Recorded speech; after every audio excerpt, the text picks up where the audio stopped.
evening, ladies and gentlemen, and welcome to another edition of What's Happening. I'm George Binns, and the guests this evening are the Assistant Superintendent of Schools and the Principal of the high school. It's one of the first one is Dorothy Flaherty, and then we have Betty Taylor. So, welcome, ladies. We're glad to see you join us. Thank you. Thank you for having us tonight. So I think the reason I wanted to do a show like this was I had a discussion with Dr. Andre Morgan, and he is the Director of Opportunity Access and Equity. Yeah, and got into the discussion of opportunity, and I'm much more interested in opportunity for all, and especially in the area of STEM. So that's what I would like to discuss a little bit today. And I guess where it has to start is this business of education in this day and age is a moving target. So I guess what I'd really like to understand is, how do you plan on keeping up with technology and at the same time keep the high school education or a K-12 education relevant? I'll talk from the big picture, and then Betty can tell you about some exciting programs that we have going, especially with Essex Tech and some plans they have for the high school. One of the things through the pandemic, obviously, you know that this year has been a little bit unconventional, but STEM has still been a major focus of the work we're doing. And that's the polite way to put it, yes. Yeah. And one of the pluses, I guess, of having everything that's happened is that we are getting a lot of financial support from the state and the federal government right now. And a big focus on that is in making sure that we attract and take away learning gaps and really focus on our core academics and hands-on learning, and STEM fits in perfectly with both of those. So it plays a big role from kindergarten all the way up through our high school. And we've seen some wonderful things even happening this year. And we can probably talk a little bit about that and as we progress through our conversation this morning, but we'll let Betty talk a little bit about some exciting things that are happening at the high school as well. Well, we have our science, math, and business and technology department. And we have required courses that students need to take for graduation. And then we have several advanced courses as well, and several areas of advanced placement courses. We also have this year, for the first time, we have had a dual enrollment partnership with Essex Tech. It's called After Dark program. So starting junior year, currently this year, we have 19 students who take morning classes at Beverly High School, and in the afternoon are taking a vocational program at Essex Tech from manufacturing, horticultural, graphic design, and I'm forgetting auto collision, and a few others. They've offered us more for next year, including plumbing and engineering, so that we have a group of students who can take actual vocational courses at Essex Tech. That's been a great program, and we're moving on to year 2 on that. And we are working as a school to define clear career pathways for kids. We have some pathways right now. We have a business management finance pathway and a marketing communications and a culinary pathway. We're looking to build a environmental science, a health science pathway as well. We've been doing research on it, looking at the grant opportunities and looking at the courses that we currently offer that can start to build on that. So I think I would say that the pandemic sort of interrupted some schedules, had us do a little shifting in staffing, but we were able to offer what we had offered all along and continue to build on that. So yeah, the recovery from the pandemic is probably going to take a couple of years. And one of the issues is going to be how far back will the students set because of the mixed up schedules, mixed up approach to learning and all that. But when we get down to it, I guess I'm still concerned about what kind of technology are the students being introduced to. And I think it's great that students go to Essex Tech. The obvious question is, if you go to Essex Tech, can you still go to college from there? Absolutely. Oh, yes. Essex Tech itself has a very ambitious dual enrollment program that they put their vocational students into their senior year, and Beverly High School is doing that as well with Essex Tech. That's aside from our own dual enrollment programs for other students. So we currently right now have juniors that are in the Essex Tech vocational program and are taking college credit courses at North Shore Community College, which will count towards graduation, both in regard to Essex Tech and Beverly High School. That aside, even if we have a student that isn't Essex Tech, we still have a dual enrollment agreement with North Shore Community College where students can take courses at North Shore and get both high school and college credit for that. So we had that opportunity previously, and that's still continuing. What I would say is different is North Shore is offering even more courses in different areas for our kids to be able to take. Well, how many kids are taking advantage of this? How big a program is it? It probably, I would probably say maybe 15 of our seniors are taking advantage of the separate North Shore. And then, of course, in the 19 kids at Essex Tech, I think 5 are taking advantage of it. And just as an aside to that, we have over 100, and I think right now it's 116 students, grades 9 through 12 at Essex Tech as full-time students. And many of them will continue on to college as full-time Essex Tech. Yeah, that's one of the things that bothered me, is that I don't think that too many people recognize that Essex Tech is not an end all of your educational program in Correct. this world. Things you learn first time through college, in fact, what they used to tell us at engineering school is 5 years after you graduate, half of what you learned is obsolete. So it's an ongoing process. And the other one, I've used this before, but mechanics, for instance, get a new manual every year from the auto manufacturer, and they got to pick up on all this new technology. And I went to look at a new truck the other day, and it's like stepping into a space capsule. There's more in there. Yeah. I just bought a new car too. There's this big black mounded circle in the middle of the windshield, and that's the computer hub. I'm like, no wonder it's so expensive to fix cars today, because you have to be a computer expert before you can fix the mechanical piece of the car. Yeah. That's, and I want to talk about Beverly High School, but I will tell you that Essex Tech totally agrees with you. That's where they're gearing their students, that you're not done after you get your high school diploma, and we can get you started on expanding your career and developing more skills so you're a stronger employee. That's been a big emphasis of theirs, and that's why right away when our kids went, they started steering kids in that direction. Yeah, the other part of the game too is one of the most important things you get out of a K through 12 education, and college for that matter, is you got to learn how to learn. Absolutely. In this day and age, I think about the stuff that's going on right now compared to when I graduated, and I still have my slide rule. It's really, building the skills to be effective readers and writers. Those are skills that are going to stay with you regardless of whether you're reading a technical manual or reading, college work to do literary paper, writing skills. But also what fits in and folds in nicely with the STEM programs is we're really focusing on building critical thinkers, because if you can think, then that's the key piece for being able to problem solve and to think creatively, work collaboratively. And those are all skills that we want any of our students that graduate from Beverly to have. Well, this morning I was sitting on the exercise bike at the Y reading an article about integration.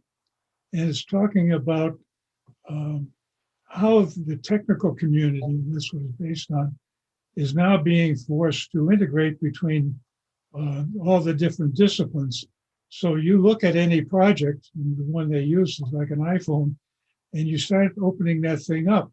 And there's a whole lot of different technologies and what used to be separate engineering fields displayed in that one little iPhone. Yep. And part of the problem is you got to go talk to somebody in a different field. And that is a communication problem that I think people are having to face up to right now. Yeah, and that integration, that's all the way down into our first graders, all the way up. You know, we look at, I was out at one of our schools last week, and they're doing some work around coding and then also robotics. And they were planning a futuristic farm for the future. And they had to work together collaboratively with their colleagues, but they were also having to think about what are all the things that you might need to think of and how do you get around that. And so it was a full STEM project, but it included English and math and writing. And that really is leading to the strongest skill building. What was that, a SimCity type of program? It was called Innovation Camp or Camp Innovation. It was a project that they were working on. The old one I'm used to is SimCity, where you start with a computer program and build a city. Yep, Yeah. that's what they were doing. But these were second graders building a farm. Yeah, that's good. Yeah. And that gets me back to one of my other pets concerns is how much 3D printing skills are being taught. And at what level do they really start to do something? At the high school, we have 3D printing in our design courses, and we have 3D printers, and kids do design and then print up their 3D. We're taking a look, as I said, to try and create a manufacturing pathway, so to expand the 3D printing and looking at some other possibilities of manufacturing, which will tie in with marketing, which will tie in with engineering. But we do have 3D printers in the school, and they are used for some of our technology courses. Yeah, because when I was going through engineering school, or even in high school, the emphasis was on drafting and how to do a pen and ink drawing. Totally obsolete skill.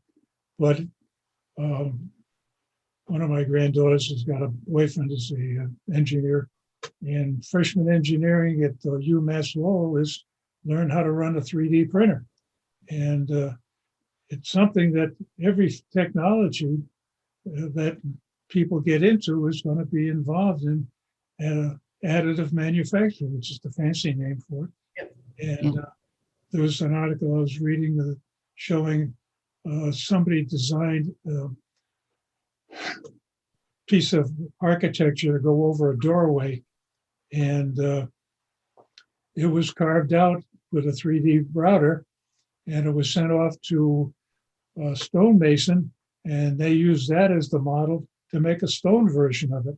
So the technology is everywhere. Oh, Yeah. I watched a special over the summer, and they built a 3D house. They built the entire house. Oh, yeah. Yeah.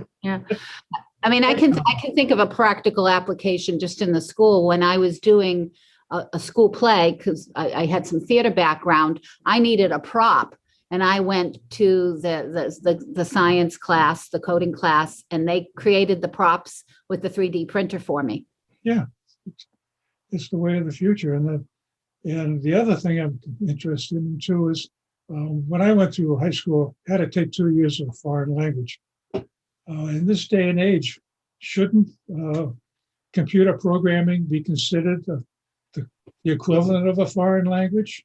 I think that's a really good question. And I think that it's not there yet, but I actually do think that it holds some interesting things to think about. Colleges are very distinct about that. It is a foreign language, but in a way, computer programming coding actually is teaching multiple languages, right? The different computer languages. Oh, yeah. And like music is a language, but Yeah. we don't count it as a world language. Yeah. So I mean, certainly for colleges, especially students that are going on the tech or STEM pathway, they want to see that. I don't think it'll ding the students if it doesn't count as a world language.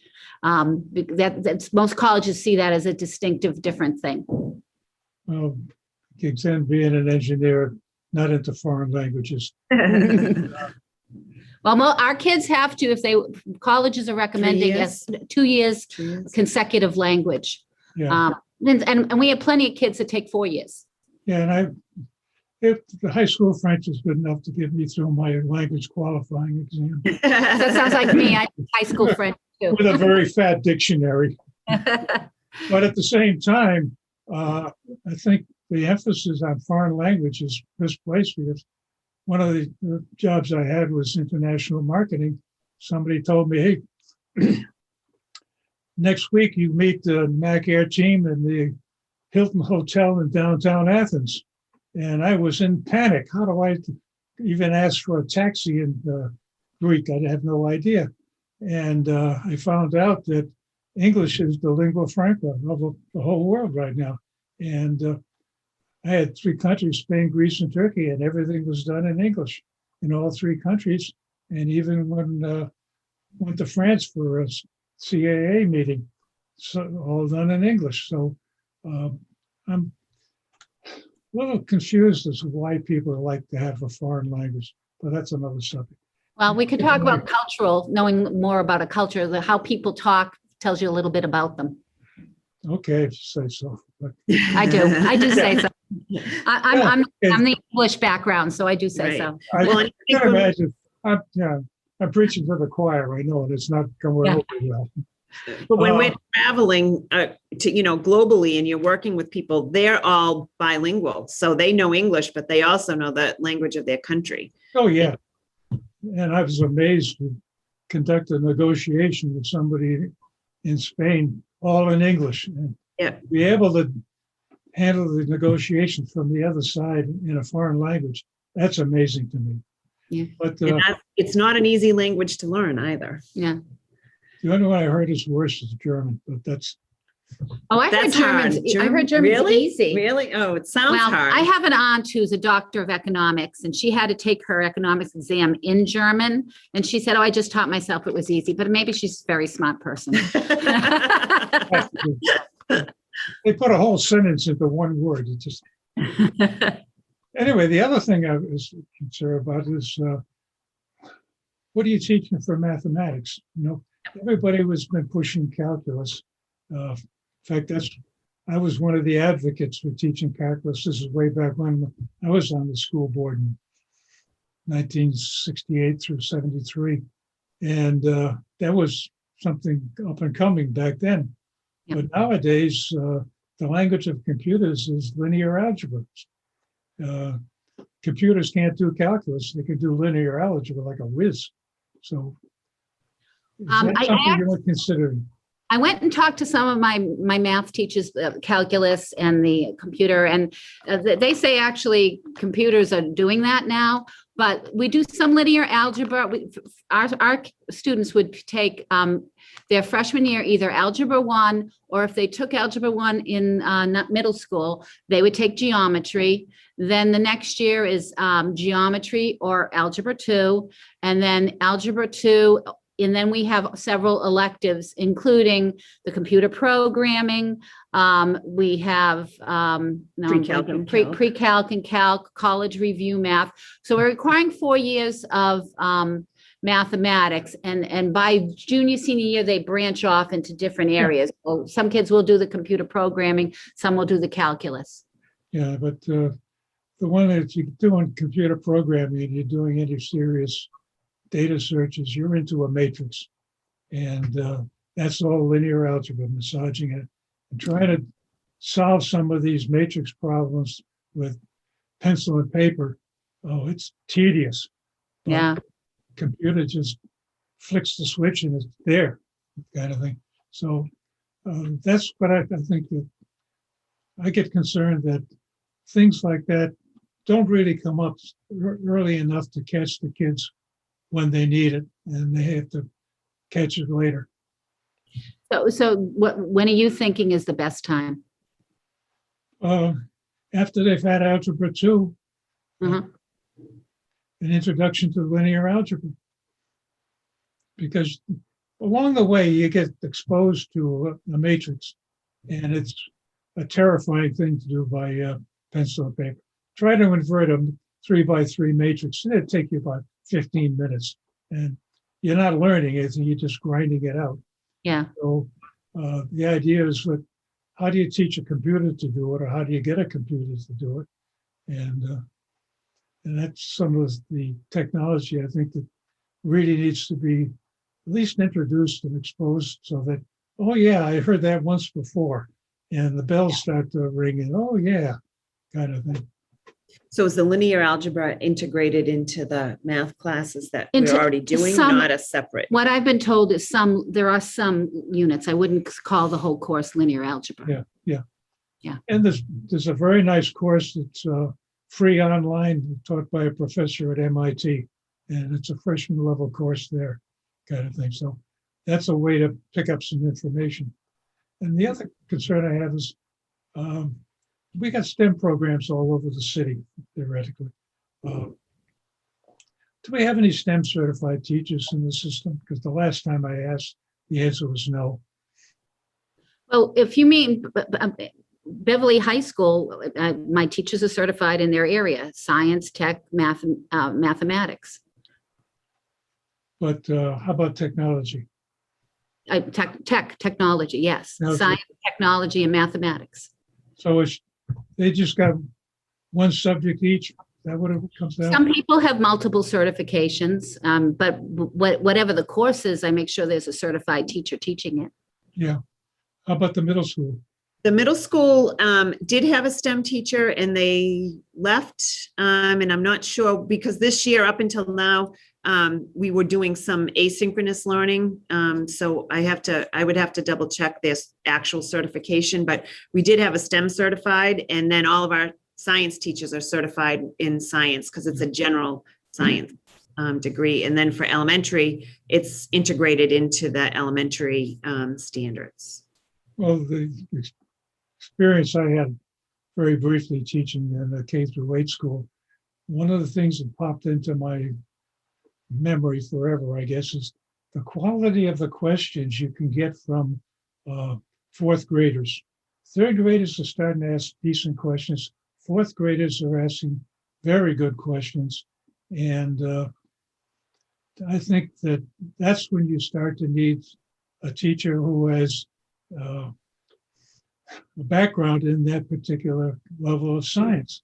And Each of our elementary they do have a STEM teacher at each of the schools, and that's their focus, is to do all of the STEM teaching. one of my big complaints is they should have made the middle school 4 through 8 instead of 5 through 8, but I lost that battle a long time The ago. big school. in They're any already case. bursting at the seams right now.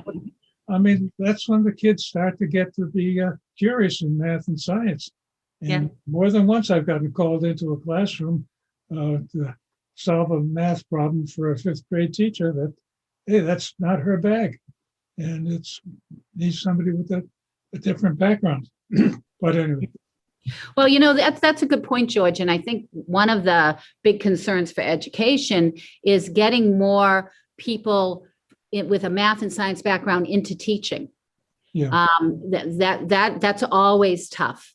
And I think probably because the careers are pretty attractive and lucrative other than education, if you In the industry. in the they'll make more industry. money. Yeah. So